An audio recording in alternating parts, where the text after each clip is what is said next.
Welcome to The Making of a Nation, American History in VOA Special English.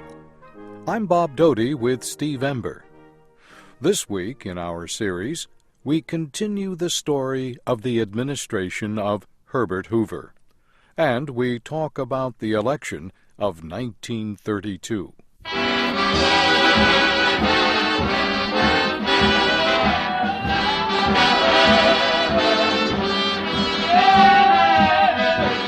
President Herbert Hoover worked hard to rescue the American economy following the crash of the stock market. It happened in October of 1929. Within a month, Hoover called the nation's business leaders to the White House. "Don't lower wages," the president told them.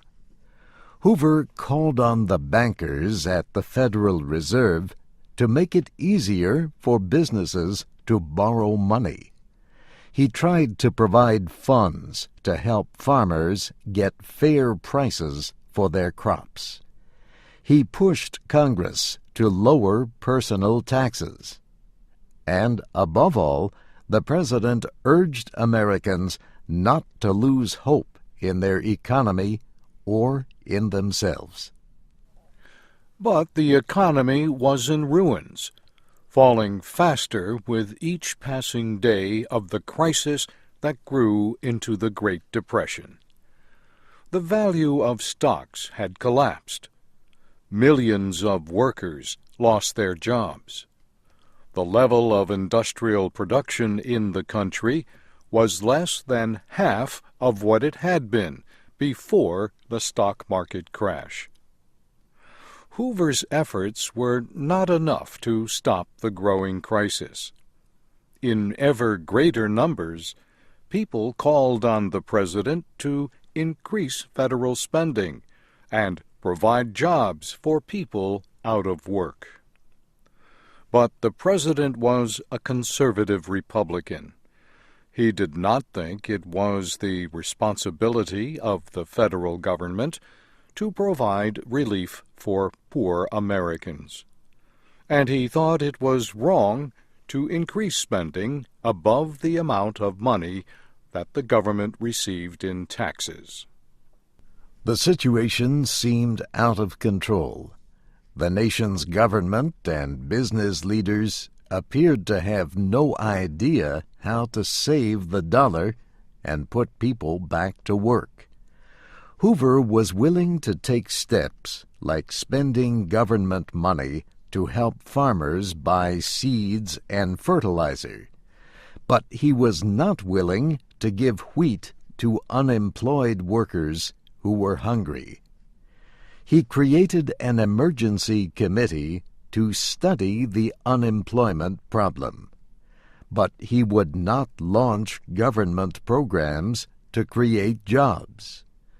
Hoover called on Americans to help their friends in need, but he resisted calls to spend federal funds for major relief programs to help the millions of Americans facing disaster.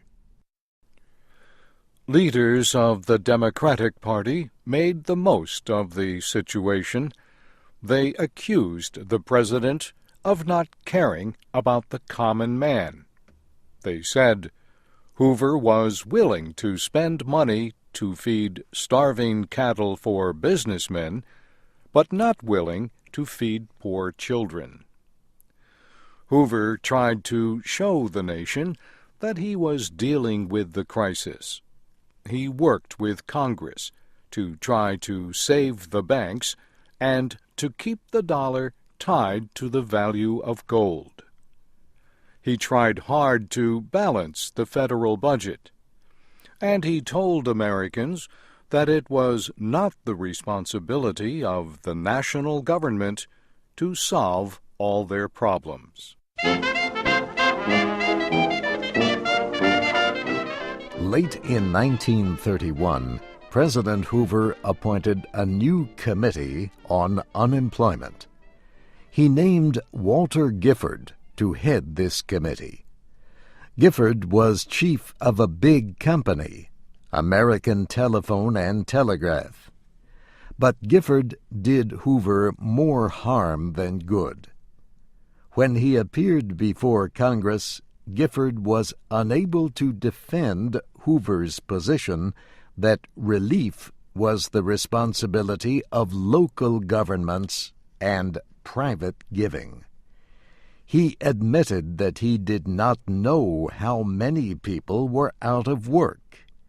He did not know how many of them needed help, or how much help they needed, or how much money local governments could raise.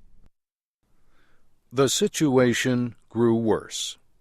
Some Americans began to completely lose faith in their government. They looked to groups with extreme political ideas to provide answers. Some Americans joined the Communist Party. Others helped elect state leaders with extreme political ideas. And in growing numbers, people began to turn to hatred and violence. However, most Americans remained loyal to traditional values, even as conditions grew steadily worse. They looked ahead to 1932, when they would have a chance to vote for a new president. Leaders of the Democratic Party felt they had an excellent chance to capture the White House in the election, and their hopes increased when the Republicans renominated President Hoover and Vice President Charles Curtis in the summer of 1932. For this reason, competition was fierce for the Democratic presidential nomination. The top candidate was Franklin Delano Roosevelt, the governor of New York State.